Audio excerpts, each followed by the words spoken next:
Fique agora com Lições Fraternais com Daniel Segredo, mais um programa da Rádio e TV Fraternal.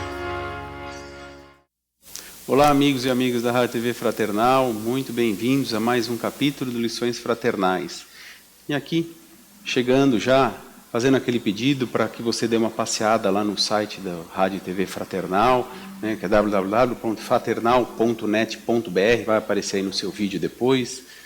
Dá uma passeada lá, indica ele, recomenda para amigos, que tem muita coisa, muito conteúdo, além de música boa, tem muito conteúdo, muito texto, muita literatura, ou seja, alguma coisa vai fazer sentido para aquilo que você busca, para aquilo que você está procurando, além do canal aqui no YouTube e todas as redes sociais, a Rádio e TV Fraternal está presente. Então, segue lá, deixa o seu like e vamos lá. Hoje, capítulo 78 do livro Religião dos Espíritos, Pluralidade dos Mundos Habitados. Hoje a gente vai ver como o Espiritismo trata a filosofia, a ciência e a religião. Esse capítulo eu gosto de todos, mas quando fala da pluralidade dos mundos habitados, se eu não me engano, capítulo 3 do Evangelho, é um tema assim que fica nítido, essa reflexão que a gente faz, o que a ciência nos traz e a religião fechando toda essa reflexão que a gente faz acerca da pluralidade dos mundos. Vamos para a leitura, então. Enquanto o homem se encaminha para a Lua, estudando-a de perto, comove-nos pensar que a doutrina espírita se referiria à pluralidade dos mundos habitados precisamente há mais de um século. Acresce notar ainda que os veneráveis orientadores da nova revelação, guiando o pensamento de Allan Kardec, fizeram-no escrever a sábia declaração: Deus povoou de seres vivos todos os mundos, concorrendo esses seres ao objetivo final da providência. Sabemos hoje que moramos na Via Láctea, a galáxia comparável à imensa cidade nos domínios universais. Essa cidade possui mais de 200 milhões de sóis, transportando consigo planetas, asteroides, cometas, meteoros, aluviões de poeira e toda uma infinidade de turbilhões energéticos. Entre esses sóis está o nosso, modestíssimo foco de luz, considerado-se que Sírius, um de seus vizinhos, apresenta brilho 40 vezes maior. E, acompanhando a nossa Terra, com todo o cortejo de suas orgulhosas nações, tem a importância de uma casa dos fundos, visto que, se a Lua é satélite nosso, o globo que nos asila é satélite pequenino desse mesmo Sol que nos sustenta. Viajando a luz com a velocidade de 300 mil quilômetros por segundo, gasta milhares de anos para atravessar, de um ponto a outro, o continente galáctico em que residimos. Mas os espelhos telescópicos do homem já conseguem assinalar a existência de milhões e milhões de outras galáxias, mais ou menos semelhantes à nossa, a se espraiarem na vastidão do universo. Até agora, neste breve lembrete, nos reportamos simplesmente ao campo físico observável pelos homens encarnados, atreitos, como é natural, ao raio reduzido da percepção que lhes é própria, sem nos referirmos às esferas espirituais mais complexas que rodeiam cada planeta, quanto cada sistema. Nesse critério, vamos facilmente encontrar, em todos os círculos cósmicos, os seres vivos da asserção de Kardec, embora a instrumentação do homem não os divise a todos. Ele se desenvolve através de imagináveis graus evolutivos, cabendo-nos reconhecer que, em aludida pluralidade dos mundos habitados, não se deverá olvidar a gama infinita das vibrações dos estados múltiplos da matéria. Temos, assim, no espaço incomensurável, mundos berços e mundos experiências, mundos universidades e mundos templos, mundos oficinas e mundos reformatórios, mundos hospitais e mundos prisões.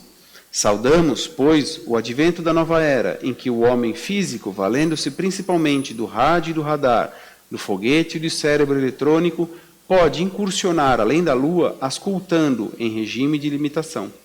É compreensível as faixas de matéria em que psicamente se entrosa, e desejando-lhe paz, a fim de que prossiga em suas arrojadas e preciosas perquisições, podemos assegurar que em todos os planos a consciência acordada à luz da razão e da responsabilidade surpreenderá sempre, por base de todo aperfeiçoamento moral, o preceito do Cristo que coloca o amor a Deus e ao próximo como sendo o coração da vida, pulsando invariável no peito da justiça divina que manda, em toda parte, conferir a cada um segundo as próprias obras. Muito bem. Capítulo 78, pluralidade dos mundos habitados. Questão 55 do Livro dos Espíritos, e a pergunta de Kardec é: são habitados todos os globos que se movem no espaço? E a resposta: sim, e o homem terreno está longe de ser, como supõe, o primeiro em inteligência, em bondade e em perfeição. Entretanto, há homens que se têm por bons espíritos muito fortes e que imaginam pertencer a este pequenino globo o privilégio de conter seres racionais. Orgulho e vaidade julgam que só para eles criou Deus o universo.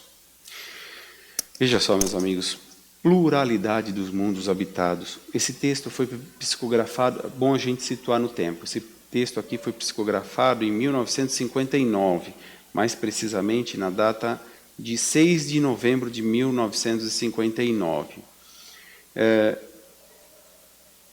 O Livro dos Espíritos, que marca ali o início da doutrina espírita, 1857. Então, aí uma diferença de 102 anos, e nesse texto de hoje, do Livro dos Espíritos para o texto de hoje, 102 anos, e veja como Emmanuel já nos trouxe bastante informações que hoje, 1959 para 2025, mais de 60 anos aí, quanto a mais nós aprendemos, nós conhecemos através da ciência, que nos trouxe através dos mecanismos disponíveis atualmente para a busca de países, de órbitas, de galáxias, de enfim, do que seja, e como faz sentido o texto de 1959 e como a doutrina espírita lançada em 1857 faz sentido.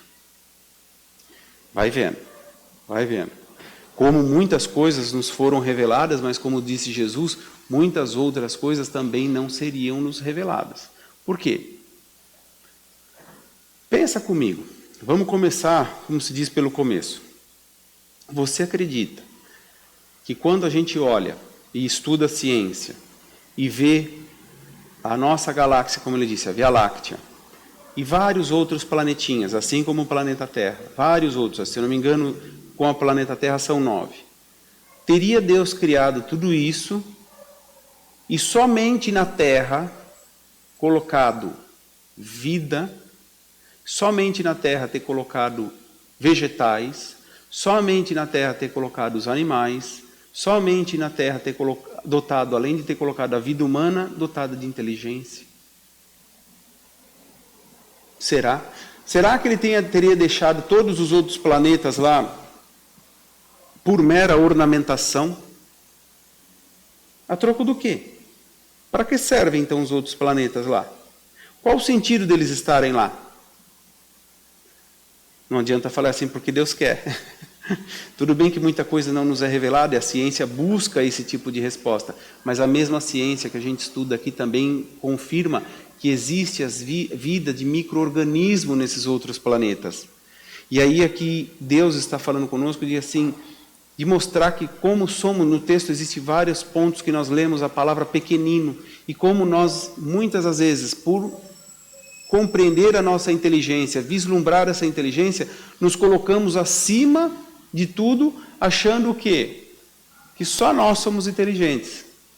Se você parar para pensar, só no nosso planeta existe vida vegetal, vida animal, vida mineral e a hominal, que somos nós, dotados de inteligência. Então aqui seria o ápice. Nós somos, dessa cadeia, nós somos o ápice da evolução, porque somos dotados de inteligência. O animal ainda não tem essa capacidade em relação a sentimento, em relação de raciocinar. Ele ainda não, nós temos. Então aqui já aconteceu uma evolução. Então por qual razão haveria tantos outros planetas lá, a troco do quê? E como Emmanuel elenca na matéria, no texto, a matéria pode ser de diversas formas.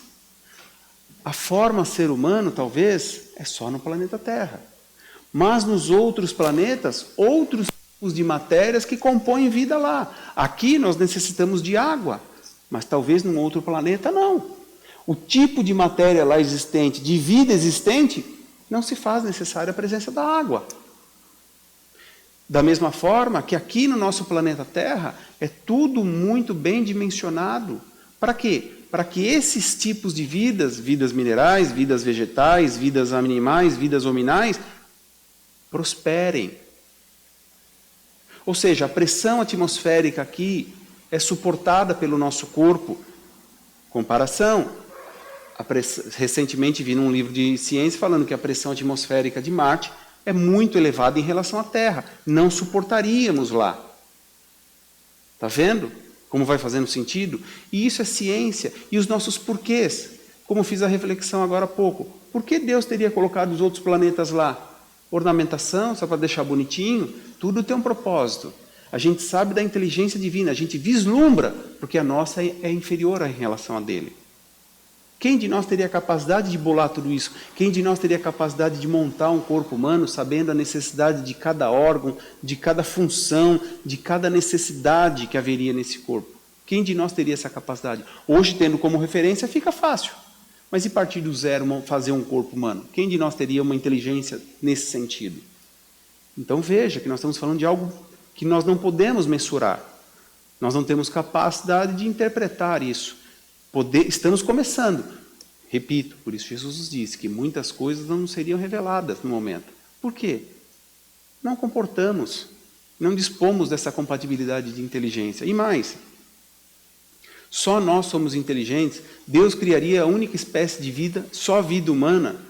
É claro que existem vidas em outros planetas, de outras formas, de outras matérias, composições diferentes, e que vivem na madeira deles lá. Então, o que eu dizia, tudo aqui é programado para nós.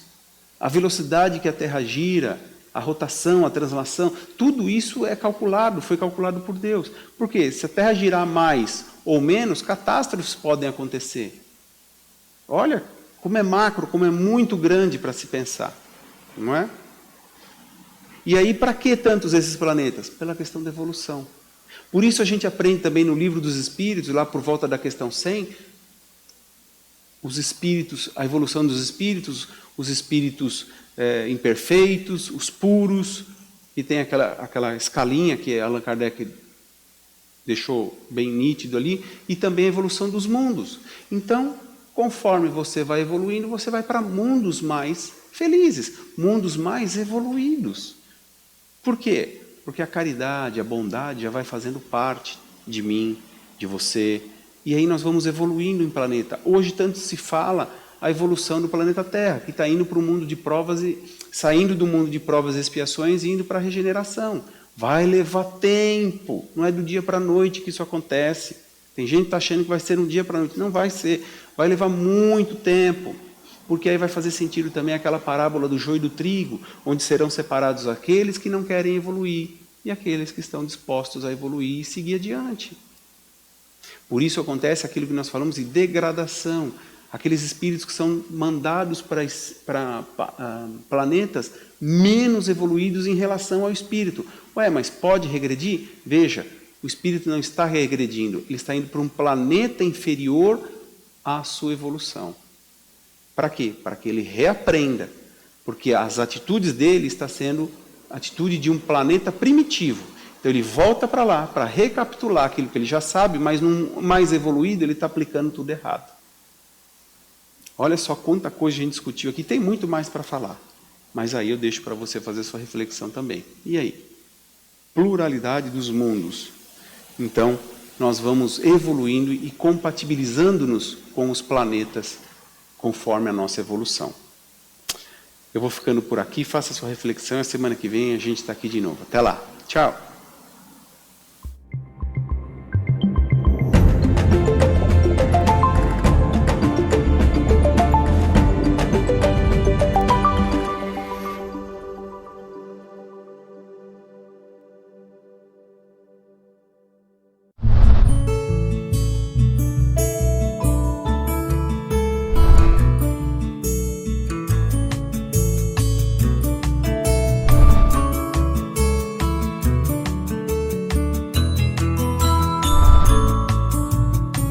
Você assistiu Lições Fraternais com Daniel Segredo, mais um programa da Rádio e TV Fraternal, sempre em sintonia com você.